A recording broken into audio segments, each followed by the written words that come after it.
Les événements tragiques de la semaine dernière continuent de rassembler. Après l'immense marche républicaine de dimanche, près de 4 millions de Français dans la rue, 2 nouveaux rassemblements étaient organisés hier à Toulouse, à l'espace culturel juif et devant la préfecture pour rendre hommage aux victimes, mais aussi pour dénoncer les amalgames et une possible montée de l'islamophobie.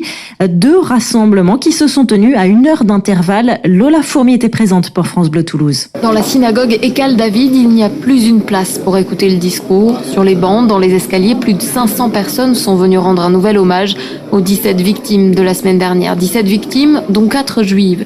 Leur communauté a donc évidemment répondu présente et s'inquiète, comme Claire.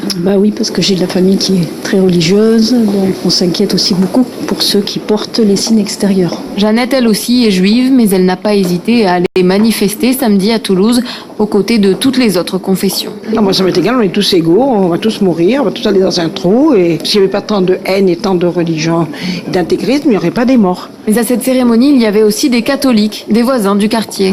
Je suis venu parce qu'il y a une invitation publique où toutes les obédiences sont invitées. Donc je suis venu par solidarité. Puis je vois pas pourquoi, quand on nous invite, on vient pas. C'est une question de politesse. Puis dans l'assemblée, encore avec sa veste de jogging et le logo de l'association sportive des Isards, son président, Frédéric Mercadal. Dans son équipe de foot, il a évidemment parlé des attentats avec ses joueurs, pour l'essentiel des musulmans qu'il a emmenés au musée juif de Bruxelles pour sortir de la stigmatisation. Pour démontrer qu'il existe des quartiers sensibles en France et qu'aux Isards, avec cet amalgame qui existe depuis 2 ans et demi par rapport aux tragédies qu'il y a eu, qu'il y a des jeunes qui veulent s'en sortir. La seule chose qu'il y a, c'est de vouloir faire de la prévention et surtout le côté professionnel, parce qu'on peut avoir des problèmes psychologiques, avoir des défaillances au niveau de la scolarité, au niveau du cadre familial, mais l'essentiel, c'est de pouvoir travailler, de pouvoir faire du sport.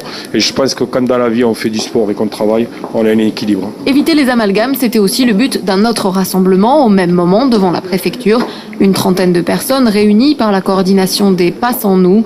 Elles refusent qu'on associe islam et terrorisme, ce qui a déjà commencé selon Sofiane, habitant de la Rainerie. Quand on voit maintenant un musulman, que ce soit une femme voilée ou un barbu ou quelque chose, les musulmans vont être mal vus de plus en plus. Déjà qu'on était dans un climat un petit peu délétère, là, on a monté un cran de plus. On le sent par rapport au regard des gens aussi un petit peu, ils vont vraiment être mis à l'écart. Mais en tant que musulman, moi, je suis pas responsable de ces actes-là. Ce sont des terroristes, c'est des meurtriers, point barre. Un peu plus tôt dans la journée, ce sont les policiers municipaux qui s'étaient rassemblés pour rendre eux aussi un hommage à leurs collègues tués. Un reportage de Lola Fourmi pour France Bleu Toulouse. Les événements